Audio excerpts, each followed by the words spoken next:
Buenas noches, comenzamos esta nueva edición de Decisión aquí por Canal 2 del CPTV. Estamos en unas semanas después de las elecciones, ya tenemos otros temas, otra posibilidad de tratar situaciones o cuestiones que no tienen que ver con un cronograma electoral, lo cual está bueno, porque por ahí las elecciones te llevan a hablar de dos o tres temas y no son temas de la realidad. Y tuvimos también una campaña con muy pocas propuestas, también hay que decirlo. Pero sí tenemos para hoy un tema central para Punilla, sobre todo para un municipio, el municipio de Cosquín, que ha sido noticia durante toda esta semana por un juicio millonario que, en caso de tener que pagarlo, tendría que cerrar la municipalidad del intendente, lo ha dicho él mismo. Y está aquí con nosotros Raúl Cardinali. ¿Cómo te va, Raúl? Buenas noches. ¿Qué tal? Buenas noches para vos, buenas noches para todos los que nos están mirando. Has tenido un raíz mediático esta semana interesante para plantear también lo que está viviendo Cosquín con este juicio. ¿Cómo se origina? La verdad que quiero que toda la sociedad de Cosquín, no solo de Cosquín, sino de todo el Valle de Punilla, conozca esta historia. Este juicio empezó hace ya 21 años y en el año 22 este juicio tuvo sentencia. Nosotros cuando asumimos el 10 de diciembre del 2023 ya teníamos el juicio finalizado. Esto se origina con una financiera que le prestó dinero a empleados municipales. La municipalidad salió como garante solidaria de esta deuda. No tenemos ningún acuerdo firmado, por lo menos que esté en el expediente, ni que hayamos podido encontrar, pero en definitiva, la financiera le prestó dinero a los empleados municipales, la municipalidad se lo descontó de la nómina salarial y la municipalidad nunca le pagó a la financiera. Allí empezó un raid que en el año 2003 se llega a un acuerdo con el intendente Alberto Bustos, en donde el intendente firma y reconoce la deuda, pero la firma él solo, no la pasa con el Consejo Deliberante, y ahí empieza un juicio civil y penal a la vez, que terminó en el 2022, en donde hay una cifra multimillonaria, y lo que nosotros ni bien asumimos, fuimos a la justicia ordinaria, hicimos una presentación judicial, iniciamos un nuevo juicio, porque creemos que la génesis del juicio es totalmente ilegal y Bustos solo no podría haber avalado con su firma el inicio de todo esto, de lo que pasó, y es lo que estamos discutiendo. Este juicio, que el préstamo que hizo la financiera fue entre 200 y 600 mil dólares, si lo calculáramos hoy, y estamos hablando hoy de un juicio de 6 millones de dólares. ¿Que tendría que pagar el municipio si lo tiene que pagar? Que tendría que pagarlo si es que lo tiene que pagar. Lo que pasa es que acá hay en realidad dos juicios. Uno, que es el que se inicia a través de la financiera que fundió, después apareció un grupo inversor, que hoy la cara visible es Ricardo Biasotti, el ex marido de Andrea del Boca. Y por otro lado está el juicio que lleva adelante el abogado Andrés Díaz Joffre, de aquí de Córdoba, acerca de lo que son sus honorarios profesionales, ¿sí? En este momento, el juez de la causa, el juez Martínez Conti, ha dicho que por el momento el juicio de Biasotti está parado, porque como la municipalidad de Cosquín está en emergencia económica, sus 5.500 millones de pesos que él reclama está en stand-by. Pero por otro lado, en un carácter alimentario, que es lo que verdaderamente no entendemos, le habilita al abogado de aquí de Córdoba a que pueda iniciar una demanda con un embargo de hasta el 33% de la coparticipación por 1.100 millones de pesos de honorarios. La verdad que lo consideramos un despropósito, que para nosotros es confiscatorio. Imagínate que recibimos 500 millones de pesos por mes de coparticipación, no nos alcanza para pagar el sueldo de los 700 empleados que tenemos, y el juez estaría avalando a que nos descuenten 160 millones de pesos por mes para pagar los honorarios nada más de este abogado, Y que vuelvo a insistir, nosotros en estos días, por supuesto que así como aparecí yo, apareció Vamos el a abogado. escuchar si quieres. Y quiero escucharlo Claro, porque no. quiero refutar esto Bueno, también, ¿no? vamos a poner un extracto de una nota que le hacía La Voz en vivo esta mañana. No, sí, creo que fue esta mañana. Ahí lo escuchamos. El intendente y el asesor letrado salió por todos los medios a decir inexactitudes, por no decir mentiras, ¿no? Ajá. En realidad esto no es un préstamo al gremio. Esto es préstamos que los empleados habían sacado y que la municipalidad tenía un código de descuento mediante el cual le descontaban a los empleados y después le pagaba la financiera. Lo que hizo la municipalidad fue, en términos llanos, fumarse la plata y no pagar a la financiera, y sí se la descontó a los empleados. Bien. Entonces, cuando se hizo la denuncia penal por malversación de fondos, ellos vinieron a reconocer la deuda y a pedir un plan de pago en cuotas. Ese plan de pago en cuotas lo incumplieron, motivó una acción judicial que ante un juez se comprometieron nuevamente a pagar el plan de pago en cuotas y también lo incumplieron, o sea, 2 convenios incumplidos.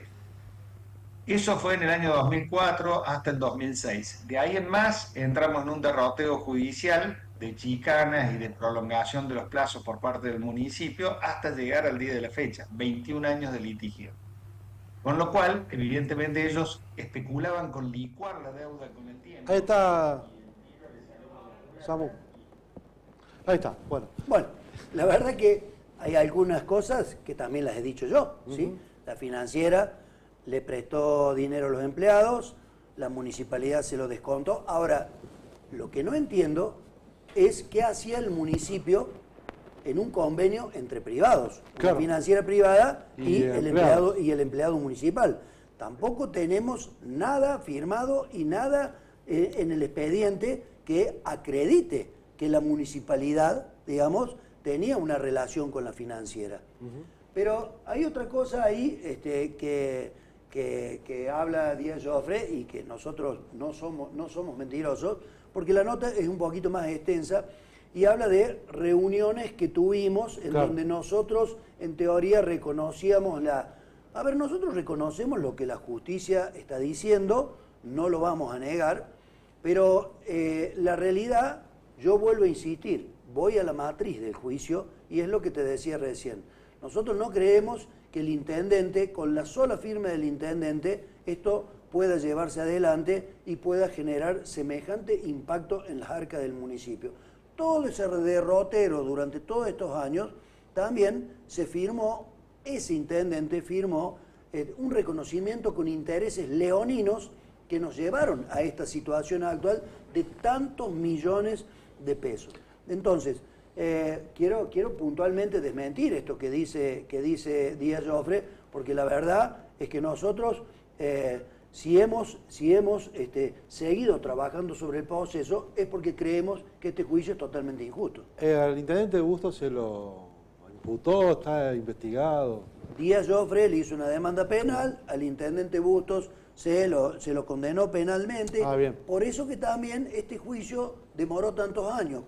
Tengo entendido que cuando hay una demanda penal no puede coexistir al mismo tiempo Sí. una demanda civil. Sí, sí. Cuando prescribió la causa de Bustos, porque la causa de Bustos prescribe con el tiempo, ahí es donde el equipo técnico del intendente Gabriel Musso debería haber ido y debería haber apelado, pero no, dejó que los tiempos legales corrieran, la sentencia quedó firme y lamentablemente llegamos a esta situación en la cual en el 2022 el juicio ya estaba con sentencia. Raúl, ¿has hablado con gente del gobierno provincial en este caso, sobre este caso en particular? A ver, he hablado con todo el mundo, con gente de la política, con gente de la justicia, me han hablado legisladores desde Buenos Aires, de diferentes colores políticos, porque nadie realmente puede entender cómo un juez dictamina donde no hay una jurisprudencia previa que se le puede embargar hasta el 33% de la coparticipación a un municipio. Esto es totalmente confiscatorio. Acá nos están embargando el futuro de todos los coscoínos por lo menos durante 20 o 30 años. Entonces, hoy estoy yo, mañana vendrá otro intendente que le pasará exactamente lo mismo. Esto es imposible pagarlo es imposible pagarlo y seguir atendiendo las necesidades básicas de todos los coscoínos y prestando los servicios en todo lo que es la recolección de residuos, la prestación de servicios de agua, la luz, el arreglo de calle, la obra pública, ni hablemos de todo lo que estamos haciendo en el hospital y cómo estamos atendiendo a la cantidad de gente que hoy ha quedado desclasada, claro, que hoy ha quedado sin obra social. Pasamos desde el 2023, desde 1.800 consultas mensuales a 9.000 consultas mensuales. Entonces, todo eso... Es el hospital de Cosquín. Es el hospital de Cosquín, todo eso se hace una parte con el FODEMEP, con el FOFINDE, que es el dinero que aporta la provincia, pero otra parte la pone el municipio para poder prestar salud a todos los vecinos de Cosquín. Así que vamos a seguir discutiendo en los ámbitos que sea, porque realmente quien mira esto y quien mira estas cifras, dice, bueno, realmente esto es una injusticia que realmente, sí, sinceramente es impagable. Nosotros queremos honrar nuestras deudas, queremos honrar las deudas municipales, pero discutamos la génesis del juicio. Ahora está pelado. Nosotros fuimos notificados el viernes de la semana pasada, tenemos 5 días hábiles, por supuesto que vamos a llevar adelante la apelación como corresponde, porque si no, esto queda firme y al 6º día hábil pueden empezar a pedir el embargo de la coparticipación. Así que vamos a apelar y vamos a llevar adelante todas las instancias que sean necesarias para evitar que realmente esto vuelva a repetir, nos embargue el futuro de todos los coscoínos. Raúl, te aprovecho, vamos a hablar de estos temas también, para conocer tu expectativa con respecto al verano que se viene. Sabemos que Cosquín, como todo el Valle de Punilla, tiene como actividad casi principal en casi todos los casos de las localidades al turismo, y la temporada pasada, que no fue tan buena por el tema del dólar y la gente que se iba a Brasil, ahora parece que está un poquito mejor, por lo menos hay un poquito más he hablado con algunos hoteleros, de consulta y reserva. ¿Cómo la ves vos?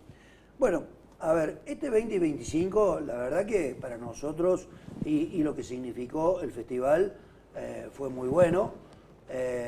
En general, casi todas las noches agotamos entradas. Tuvimos más de 100.000 personas por noche en Cosquín.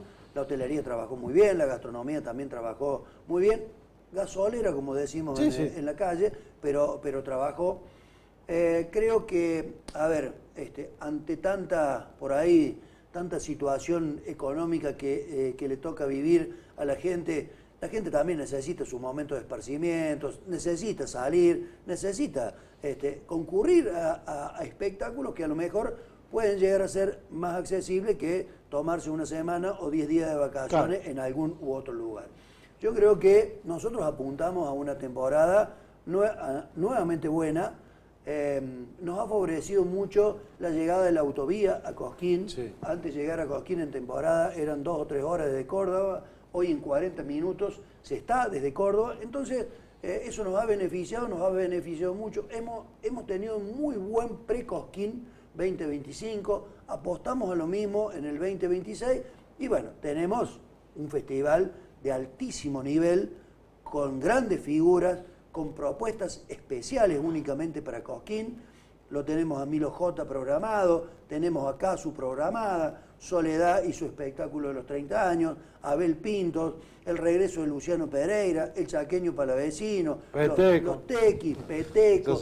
Y la verdad que siempre manteniendo la esencia del folclore, el federalismo que tiene que tener este Festival de Cosquín, que también incluye las delegaciones de los países latinoamericanos con los cuales estamos trabajando a través de los hermanamientos culturales. Vamos a tener delegaciones de Uruguay, vamos a tener delegaciones de Paraguay, vamos a tener delegaciones de Bolivia, vamos a tener a Susana Vaca de Perú, que seguramente también va a estar acompañada por una delegación de baile y de danza y demás. Así que bueno, la idea de proyectar a Cosquín fuera de los límites de la Argentina, bueno, también viene siendo una realidad y la venimos trabajando desde el inicio de nuestra gestión. Raúl, 2 años ya de gestión, después de ser concejal, ¿cuántos periodos fuiste concejal?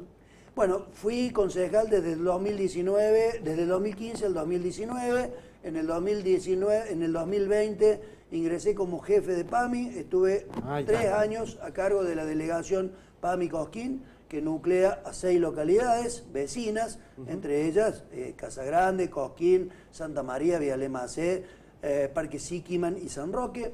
Y después de ahí, bueno, me tocó ser intendente. Así que... ¿Qué balance hace de estos 2 años, teniendo en cuenta también que había también una relación, sobre todo de Caserio, de la gente del peronismo de Punilla, que había que mejorar con el peronismo cordobés, por así decirlo, que terminó pasando? Y la verdad que nosotros asumimos en un contexto en el cual enfrentamos a el candidato del peronismo de Córdoba, claro. ¿Sí? Le ganamos no solo una interna un año anterior, sino también le ganamos la elección contra todo lo que habitualmente decimos, el aparato provincial y el aparato municipal, pero rápidamente el gobernador Martín Yarlora entendió que había que tejer lazos, y así fue. Nos reunimos con él y rápidamente una de las primeras obras y las obras más importantes de la provincia de Córdoba desembarcó en Cosquín esta obra de agua del San José Obrero, agua para 600 familias, que después, por supuesto, el gobernador Martín ha hecho otras obras de mucho mayor envergadura, pero esta fue la primera, y de ahí en adelante hemos tejido una relación muy importante con el gobierno de la provincia, con todos sus ministerios, y que, bueno, también quedó reflejado cuando nos tuvimos que poner la camiseta y salir a militar la elección por Schiaretti. Cosquín fue uno de los pocos lugares de la provincia, de ciudades de más de 10.000 habitantes que ganaron la elección. Nosotros ganamos la elección con Provincia Unida y también eso fue visto con mucho beneplácito por parte del gobierno de la provincia. Te agradezco mucho, Raúl. Un gusto estar aquí y un saludo a todos los televidentes. Bien, gracias. Vamos a un pequeño corte y volvemos enseguida.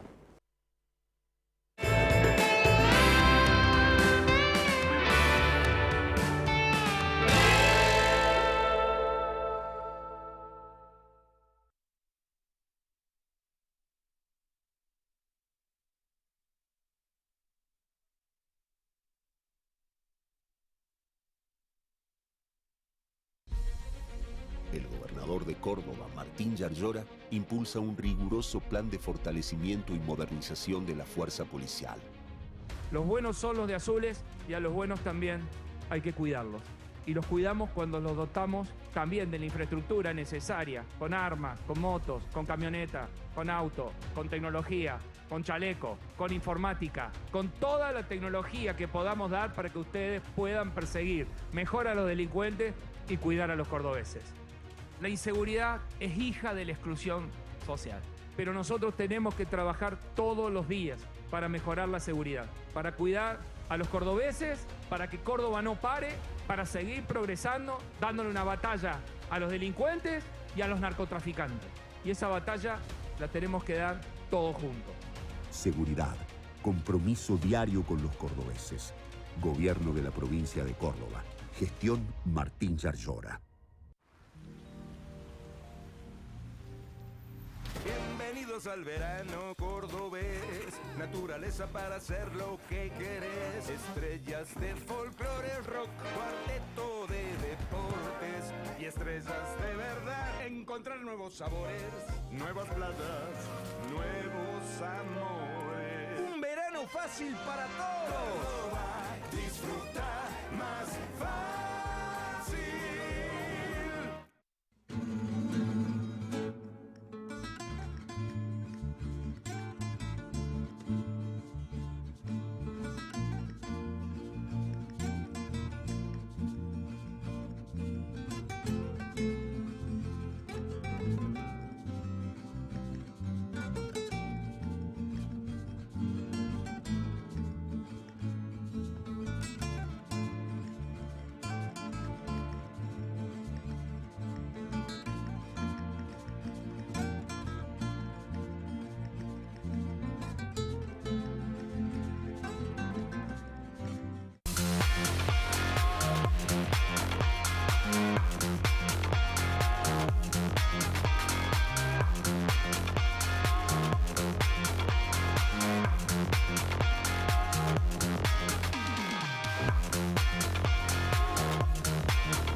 segundo bloque de decisión, otro de los temas de la semana que nos tocó vivir aquí en Carlos Paz.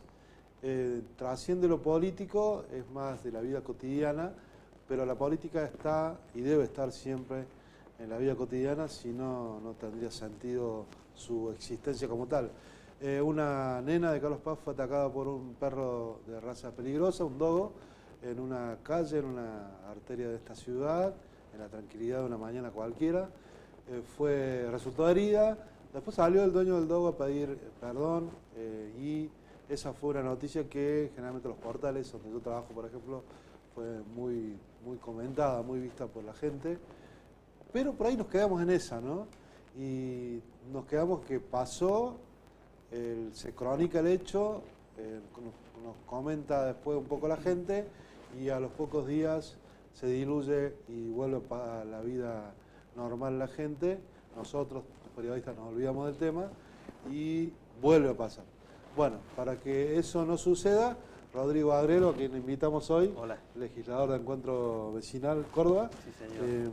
ha presentado hace un tiempo ya un proyecto de ley para regular la crianza de estos perros y hoy nos va a contar de qué se trata y bueno, en qué está ese tratamiento. Y lamentablemente siempre el tema vuelve y me llaman, porque este proyecto ya tiene más de un año, cada vez que hay... O sea, muerde a un perro y te llaman a... por Pero ese- claro, porque vos sabés que esto ha sido un tema, complicado. Esto empezó, por lo menos la tarea nuestra firme en este asunto, cuando murió Trinidad Ballesteros, una Tremendo chica caso. de 15 años que salió a pasear su perrito y de pronto se encontró con dos dogos. Los dogos atacaron primero al perrito, después a ella. Esa chica murió, lamentablemente. Pero yo recuerdo un vecino que se ocupa en un momento de defenderla a la chica, dice, estaba ante un verdadero demonio. Eso era uno de los dos perros que lo había atacado, un verdadero demonio. Me tocó entrevistarlo porque yo hice esa nota para Clarín Mirá, 3, 4 horas después del hecho y terminé Claro, muy conmovido porque cuando te tocan esas coberturas, claro. o sea, era todo muy reciente, ¿no? Sí.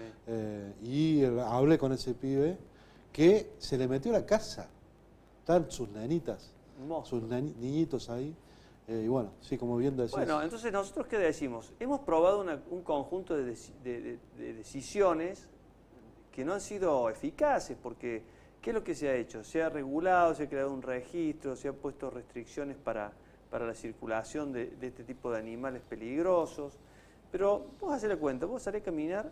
Yo el otro día, por ejemplo, tengo un garage que se levanta así mecánicamente, ¿no? Tenés que levantar así, como una banderola. Sí. Y cuando levanto así me encuentro con un pitbull suelto que me Claro. miraba así gracias a un taco. ¿Lo muerdo o no lo muerdo? Claro, un pitbull, ¿no? Sí. Entonces, sin bozal, sin cadena, sin nada. Vos de cada 10 perros que cruzas, uno o dos tienen, de los peligrosos, tienen un bozal. Entonces, nosotros ¿qué decimos? Hay que reducir la población de estos perros para bajar la incidencia de este tipo de accidentes. Porque si vamos a depender de que cada uno de nosotros tenga la capacidad para criar este tipo de animales, y estamos en una incidencia, una posibilidad de que resulten estos casos muy alta. Entonces, ¿qué decimos nosotros? Primero, hay que ordenar la castración de todos los animales de estas características para evitar su reproducción. Eso va a ir haciendo con el tiempo que se reduzca esta población, ¿cierto? No es la idea quitarle el perro a nadie, porque no sería posible, incluso por la cantidad que hay.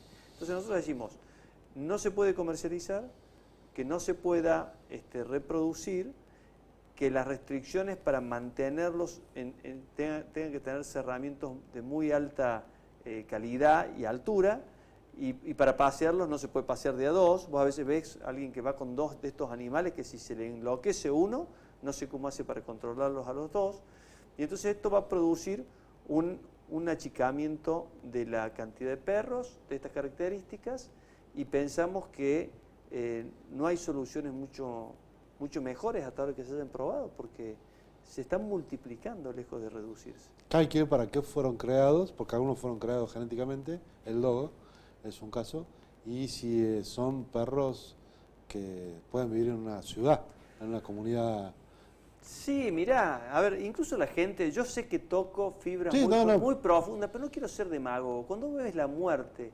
en esas condiciones de una chiquita de 15 años que inocentemente salió a pasear su perrito, Sí, sí. vos decís, bueno, esto se empieza a reiterar. En Altagracia, el verano pasado, 2 pitbull le sacaron el brazo a su dueña.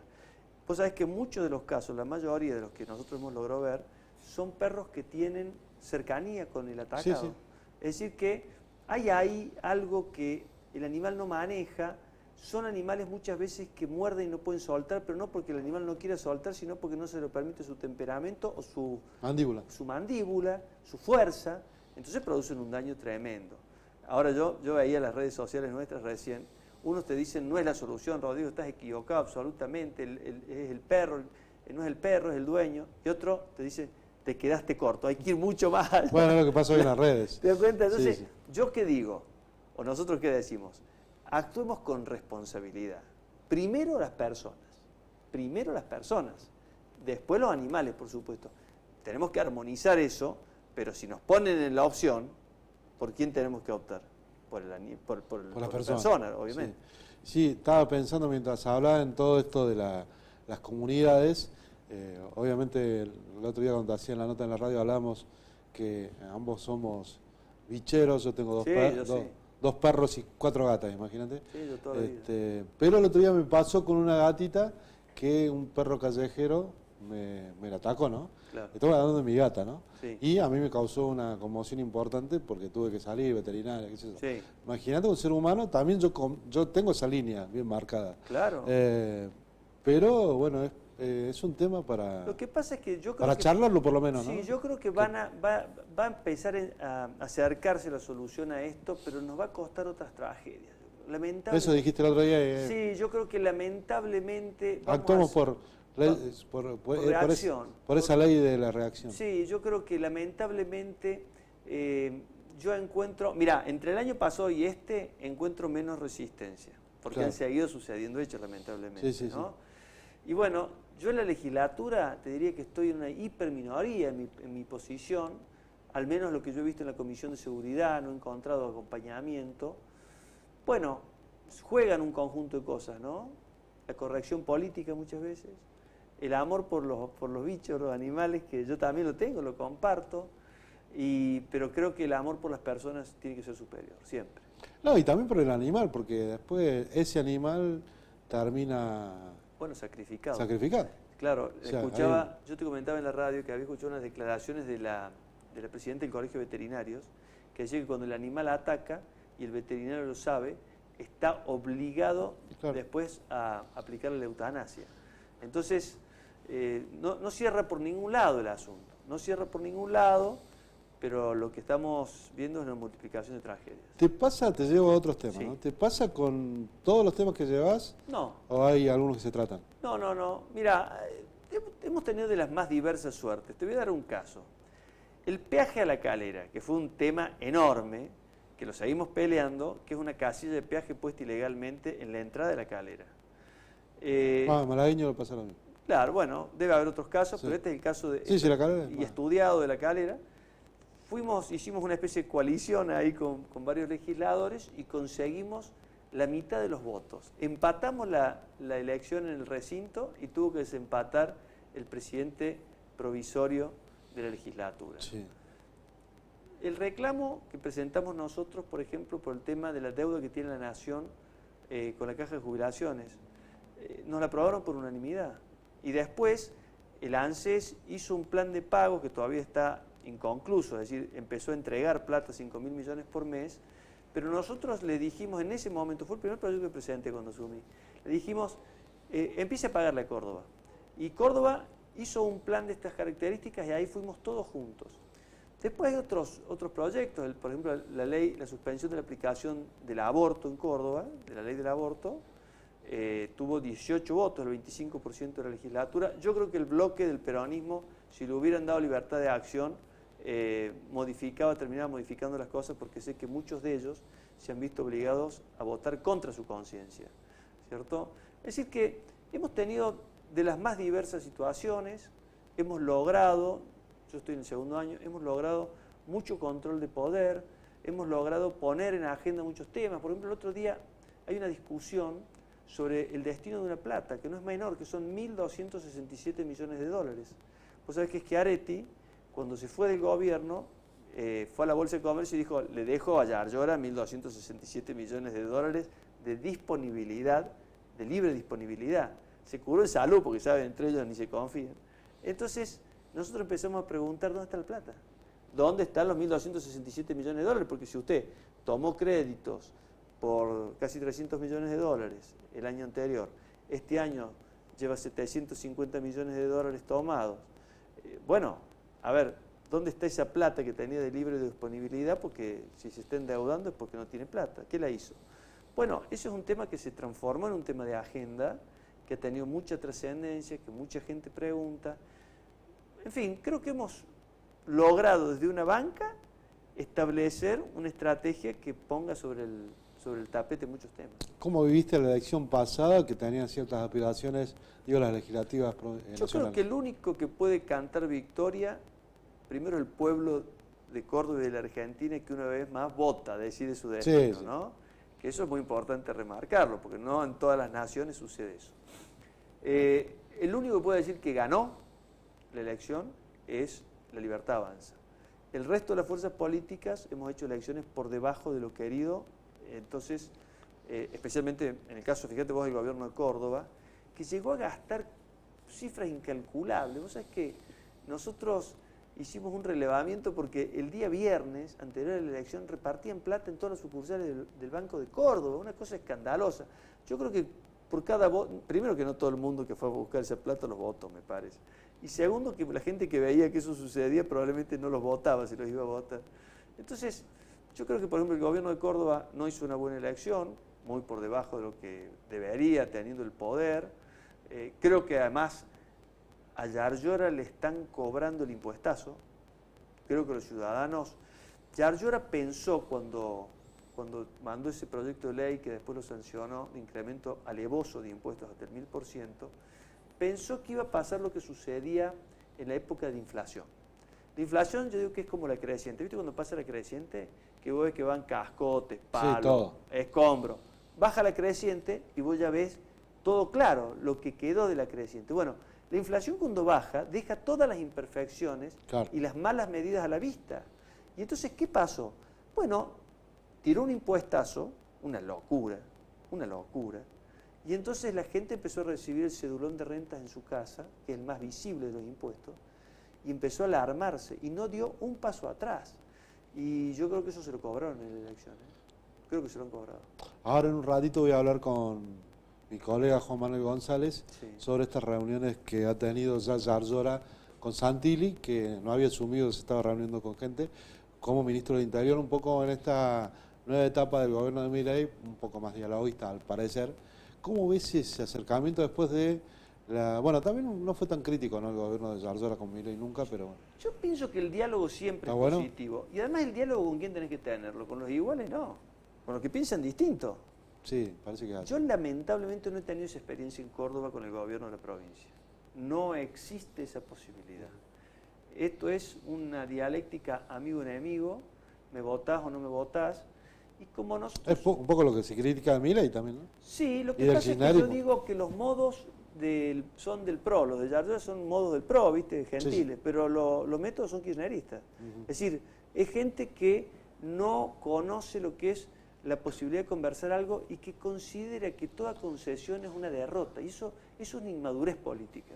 Hay concesiones que se hacen para contribuir a la paz social, para contribuir a la unidad. Y porque por ahí la posición del otro es mejor que la tuya y no la entendés vos en el momento. Claro, claro. Bueno, yo de hecho, por ejemplo, nosotros hemos votado varias leyes del gobierno. Por ejemplo, hay una ley que se votó, que es una ley que tiene que ver con la incorporación de ex soldados del ejército o de las Fuerzas Armadas a la policía antinarcóticos. Nosotros se lo votamos ese proyecto porque nos parecía que era un modo de fortalecer la lucha contra la droga.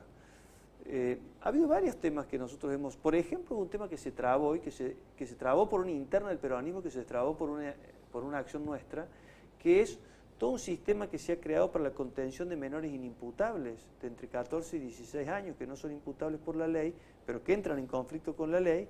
Entonces se necesitaba esa ley, nosotros compartíamos, hicimos contribuciones y se las votamos. Bueno, pero es un gobierno que no entiende eso, ¿no? Ello es la imposición. Y yo creo que eso es un acto de inmadurez política, sinceramente, ¿no? Creo que los países modernos lo que hacen es intentar ponerse de acuerdo. Hay países que han retrocedido en eso. Estados Unidos es un caso típico. Sí. Típico, viene evolucionando hacia eso hace muchos años. Sí. Y nosotros no deberíamos caer en eso. Bien, Rodrigo, hace un tiempito estuvo Aurelio aquí en la campaña y un poco lo que vimos fue una posición muy fuerte en contra, no sé si en contra, a lo que venía pasando con el gobierno de Milei. Hay una decisión de Luis Juez, que la ha comentado en estos días, de llamar una gran coalición para derrotar al gobierno, al peronismo en el poder desde hace 20 y pico de años. Juez está muy cerca, es un soldado de Milei, creo que lo dijo él, algo así, con su habitual verborragia, ¿no? ¿Se ven ustedes ahí, en ese grupo, hoy? Mira, yo creo que todo lo que se haga tiene que ser para ser mejores que lo que hoy tenemos, porque para repetir historias o hacer las cosas peor, uno debería no gastar ni un segundo. Entonces, todo lo que se haga yo creo que tiene que tener, primero, un sistema de reglas de juego donde se diriman candidaturas, etcétera, de un modo objetivo. Eso es lo primero. Segundo, un plan de gobierno, prioridades. ¿Qué vamos a hacer con la justicia? ¿Qué vamos a hacer con la seguridad? ¿Qué vamos a hacer con el problema de la droga? Córdoba está atacando las consecuencias, no las causas de la inseguridad. Todo es, o mucho de lo que sucede por consumo o por tráfico de drogas. Entonces, no se está abordando el problema del proyecto de vida de los chicos, el estado desaparecido de muchísimos barrios, el narcotráfico y el lavado de dinero empieza ya a expresarse, y Córdoba está, fíjate que acá ha habido casos enormes, por ejemplo, muchos narcotraficantes importantísimos estaban en Córdoba radicados.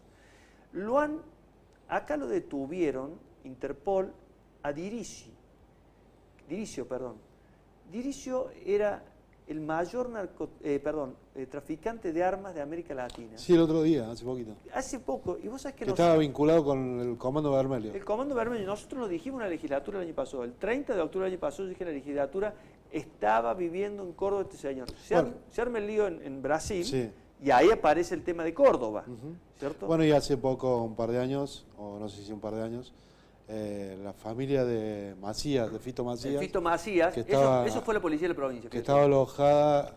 Ahora, ¿vos dónde mandás acá cerca? ¿Dónde mandás la familia si sos un narcotraficante? A un lugar seguro. Un lugar seguro. Porque todos, aunque sean las peores de las personas, quieren a su familia, ¿cierto? Generalmente. Entonces, ¿por qué a Córdoba? ¿Quién le dio la logística? ¿Quién le consiguió la casa? ¿Quién le consiguió el escribano donde firmar el contrato?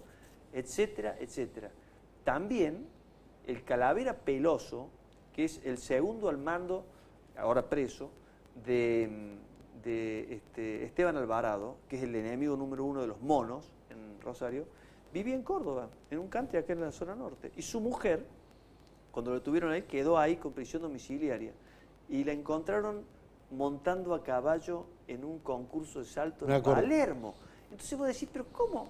No era la justicia de Córdoba la que la tenía controlada, pero vos decís, ¿cómo atravesó toda la provincia de Córdoba esa persona? O cómo se tomó un avión y bajó en Buenos Aires, ¿no? Bueno, volviendo al tema, ¿aceptarían un encuentro con Juez, por lo menos? Yo creo que hay que hablar, si podemos ponernos de acuerdo en un programa, creo que hay que pensar en hacerlo, si no, el encuentro vecinal tiene su programa, tiene sus prioridades y disputará el lugar que crea conveniente.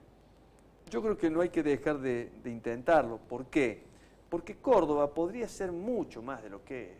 Está deteriorándose mucho. Mira, el sistema educativo nuestro, que es la política social número 1. Si vos querés progreso, tenés que tener chicos educados más en este mundo tecnológico.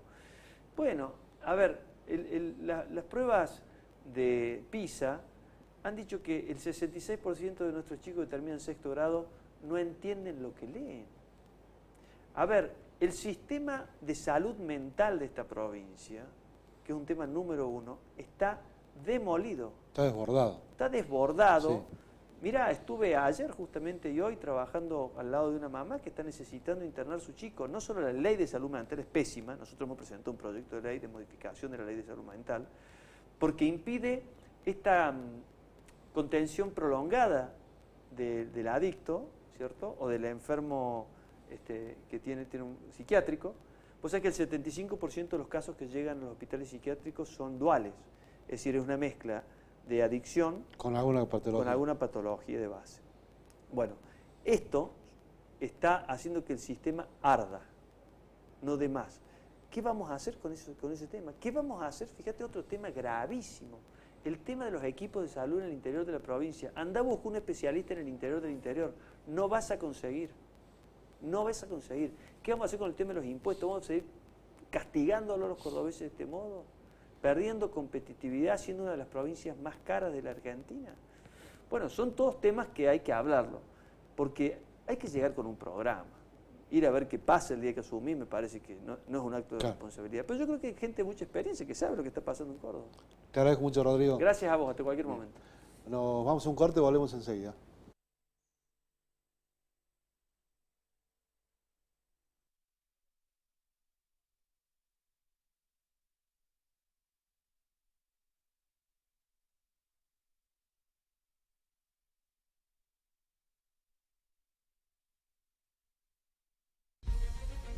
El gobernador de Córdoba, Martín Yarlora, impulsa un riguroso plan de fortalecimiento y modernización de la fuerza policial.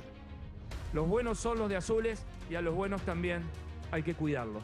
Y los cuidamos cuando los dotamos también de la infraestructura necesaria, con armas, con motos, con camionetas, con auto, con tecnología, con chaleco, con informática, con toda la tecnología que podamos dar para que ustedes puedan perseguir mejor a los delincuentes y cuidar a los cordobeses.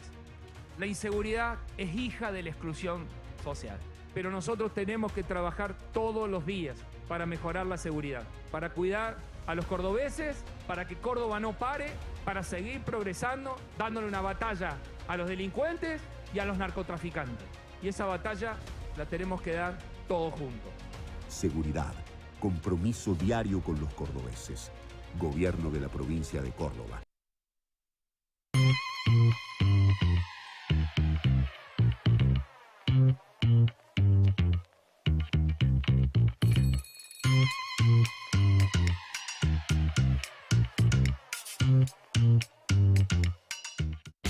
Empezó el Cibergenesio, solo por este 3, 4 y 5 de noviembre. Aprovecha las 12 cuotas sin interés en los mejores productos y las promos más destacadas con tu crédito Genesio.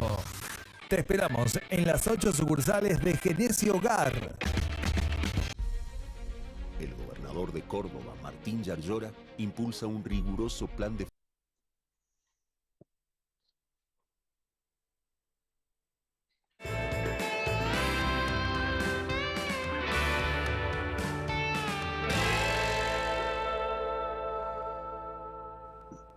Y llegamos al último bloque de Decisión, aquí por CPTV.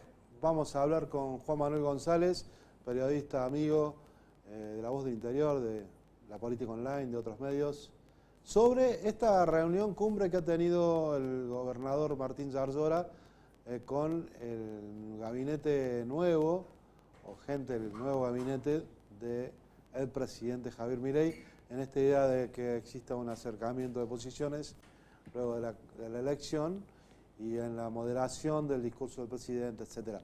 Vamos a saludarlo primero. Juan, ¿cómo estás? Hola Fer, ¿cómo estás? Buenas noches. Bien. Bueno, contanos qué te parece, qué sabes de esas reuniones que se han producido en los primeros días de esta semana. Bueno Fer, lo importante y lo primero es contarle a todos que hay una estrecha amistad, una estrecha relación entre Diego Santilli y Martín Yarlora.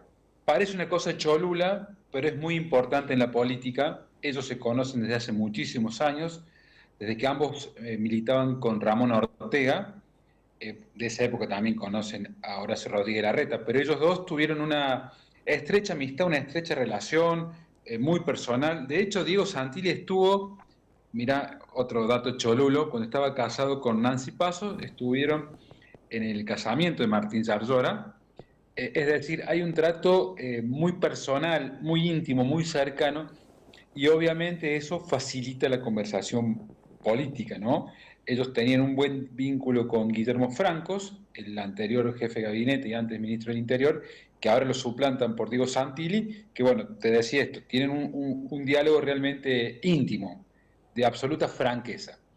Evidentemente, hay un cambio de actitud, Zarzora lo destacó, pero una cosa son las palabras y otra cosa que es lo que le importa al gobernador y es la plata. Y ahí tenemos un problema importante porque hay una demanda, un reclamo de, bueno, una cifra varias veces millonaria, ¿no? Billonaria en este caso.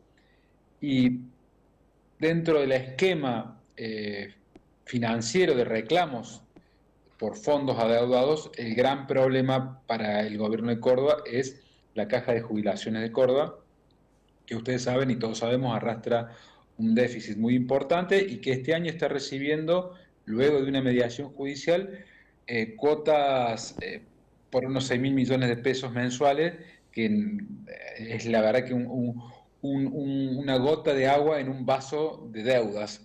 Pero bueno, hay una expectativa, pero hasta ahora lo que es plata contante y sonante, no hay nada, Fer, y eso es un poco lo que hay que ver si en las próximas semanas, y ya con el nuevo presupuesto aprobado por parte del presupuesto nacional, digo, un gobierno que por primera vez va a tener presupuesto, habrá que ver ahí cómo se avanza en esta conversación sobre firme, sobre lo que importa, que es el dinero. ¿Ha puesto algunas condiciones a Zarzora para votar el presupuesto, teniendo en cuenta también esa deuda, no? Seguramente puso, seguramente acá entrará a jugar el peso de la palabra del ministro Santilli, por eso me parecía importante al principio, no por cholulo, pero sino para contar estos datos del trato personal que tienen. Habrá que ver, como en toda la política, el peso que tiene la palabra, el compromiso. Bueno, allí Zarzora va a llevar sus votos, va a haber un amplio apoyo de los diputados de Córdoba, ya sea los actuales o los que vienen, para ver cómo se trata el presupuesto, digo, en aprobar este presupuesto. Van a quedar fuera de ese apoyo Natalia de la Sota y Gabriela Esteves por Unión por la Patria, el esquema kirchnerista, de la Sota con su propio bloque, pero jugando cerca del peronismo nacional. Pero bueno, dije Schiaretti con un acto casi fallido, pero el bloque que va a tener como referente a Juan Schiaretti, el bloque del peronismo cordobés, va a apoyar seguramente el presupuesto nacional. Era una de las críticas que se le hacía, sobre todo desde la gente que está con Natalia de la Sota y del kirchnerismo de Córdoba, a la candidatura de Schiaretti, ¿no? Esta maleabilidad, esta posibilidad de cercanía, también teniendo en cuenta que había colaborado con algunos nombres cuando asumió Milei la presidencia, recordemos a Giordano, entre otros, y finalmente termina como encarrilándose hacia ese lado. Bueno, sí, queda todavía Luis Gioveni, que es el secretario de Infraestructura de la Nación, expresidente de PEC, que de alguna manera responde a la estructura de Juan Schiaretti. Es cierto, Natalia de la Sota hizo todos estos comentarios críticos hacia Zarzora porque de alguna manera colaboró siempre con el gobierno nacional, pero la verdad y lo cierto y lo que dejaron las elecciones es que el voto peronista crítico a Javier Milei no se mueve, cambió en todo caso de dueño, se acercó, una parte importante se fue con Natalia de la Sota, pero sigue siendo el mismo núcleo de votantes, alrededor del 12-13% de los votantes que en otras ocasiones acompañaron al esquema kirchnerista. Sí, sí. Es decir, más allá de lo que diga Natalia, lo cierto es que la sociedad cordobesa sostiene claramente el apoyo a Javier Milei, y bueno, esto de alguna forma es lo que trata de reflejar la posición ahora de Zarzora, ¿no? De acompañar esta nueva etapa del gobierno y ver cuáles son, si finalmente estas expectativas de diálogo que generó la llegada de Diego Santilli, un hombre de la política, totalmente un hombre de la casta política, Diego Santilli es un referente de la casta política, si empoderar a Diego Santilli permite justamente que avance la política y avancen las conversaciones y las negociaciones con los gobernadores. Falta muchísimo todavía para 2027, pero ya se están moviendo ya juez se está moviendo, Rodrigo de Loredo, Agrelo estuvo recién, por eso me quedó el nombre, y se llama Rodrigo. Rodrigo de Loredo también, y hay que ver qué hace el peronismo para captar, porque siempre se cree que... Bueno, pero me parece que te falta el gran protagonista del 27, que puede ser Gabriel Bornoroni. Ah, claro, no lo había tenido en cuenta, mira. Es el emergente de elecciones, Gabriel Bornoroni, es el Nobel dirigente político que, de la mano de Karina Milei y de los Menem, armó una lista triunfadora, una lista de amigos, básicamente son, excepto Laura Rodríguez Machado, todos son sus amigos, sus socios comerciales incluso, es decir, una persona que acumuló en poquísimo tiempo mucho poder, que aparece como algo nuevo en la política de Córdoba. Habrá que ver si el espacio no peronista, cómo se mantiene. Obviamente, Fer, la expectativa del gobierno es que Rodrigo de Loredo sea candidato a gobernador, que Gabriel Bornoroni sea candidato a gobernador, y si es posible que Luis Juez sea candidato a gobernador, sería el escenario ideal para el peronismo de Córdoba, que no la tiene fácil en el 2027. Se especula que en el 2027 vamos a votar para gobernador en el mes de marzo o abril, o sea que estamos a un año del cierre de listas, para que veamos esto un poco en perspectiva. Claro, no es poco. Y bueno, no es y hay que ver cómo se resuelve el tema de Bornoroni, Fer. Bien, contanos, ya nos vamos, pero contanos qué estás haciendo en YouTube con ese programa que empezaste con 3 colegas del palo de la política, del análisis político, no son de la casta política, son de colegas del análisis político de Córdoba. ¿Cómo se llama y cómo se puede ver? Bueno, Fer, gracias por el espacio. Se llama ¿Cómo la ven? Es un proyecto que se puede ver en el canal de YouTube. Y lo que hacemos 4 periodistas que venimos de distintos medios de comunicación, en mi caso de La Voz del Interior, Rolo Pedrotti de Radio Mitre, Janina Pacero de Letra P y Janina Soria del diario Alfil y de Telefe. Es decir, somos colegas que competimos entre nosotros, pero que una vez al menos juntamos a comer un asado, a tomar unos vinos y a hablar sin filtro de política, dando muchas veces los datos que pasan todos los días. Por ejemplo, Fer, hoy fue un día de muchísima rosca, muchísima especulación, se tiraron un montón de cosas de los cambios de gabinete que se vienen, y bueno, todo esto es puro humo porque no hay nada concreto, pero están toda la política cordobesa alterada con eso y preguntándonos a todos los periodistas qué sabemos de su futuro político. Che, Juan, ¿pero hoy hubo asado también? No, hoy no tuvimos asado. Bien. No tuvimos asado para el programa, digo, ¿no? Eso va a ser materia del próximo asado, que es la parte que yo envidio más, porque acá no podemos, porque estamos en un estudio de televisión, pero podríamos pedirle también. Vamos a invitar para que vengan a tocar la guitarra el próximo asado. La próxima, por lo menos, no salgo en cámara, pero después toco la guitarra un par de chacareras. ¿Te parece bien? Me parece bien. Nos vemos, negro, gracias. Un abrazo. Ahí estaba Juan Manuel González, periodista de la política cordobesa y nacional. Vamos a despedirnos hasta el próximo martes, ya con Virginia, creo. Así que nos veremos aquí a las 8 el martes que viene. Muchas gracias.